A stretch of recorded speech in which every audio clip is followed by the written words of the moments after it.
ছোটোবেলায় শুনেছি যাকে নিন্দে ঠিক তাকেই পিন্দে। তার জলজন্ত ডকুমেন্ট হচ্ছে এই অরেঞ্জ কালারের দোপাট্টাটি।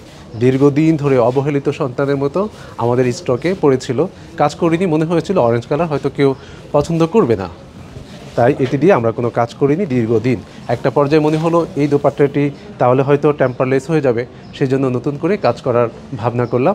এমনভাবে ডিজাইনটি সাজানোর পর আর আপনারা এমনভাবেই এটিকে অর্ডার করেছেন, অল্প সময়ে আমাদের স্টক আউট হয়ে যাওয়ার কারণে মনে হচ্ছে যে ভালোবাসার অধিকাংশ অংশই হয়তো এই অরেঞ্জ কালারের মধ্যে লুকিয়েছিল। তাই পুনরায় আমরা এই প্রোডাক্টটি রিস্টক করেছি। ওই দিকে দেখেন একজন অলওয়েজ এই অরেঞ্জ কালার দোপাট্টাটি ডিজাইন তৈরি করছে। তবে এই দোপাট্টাটির চাহিদা বাড়লেও প্রাইস কিন্তু বাড়েনি, প্রাইস আগের জায়গায় রয়েছে অনলি 550 টাকাতে। আমাদের দেশের নিয়ম রীতি হচ্ছে কোনো প্রোডাক্ট যখন বেশি চলে তখন তার প্রাইসকে অনেক ঊর্ধ্ব দিকে নিয়ে যাওয়া হয়। আমাদের উৎসবে সেরকম কোনো সিস্টেম হয়নি কখনো এবং হবেও না। এটার প্রাইস আপনারা 550 টাকাতেই পেয়ে যাচ্ছেন।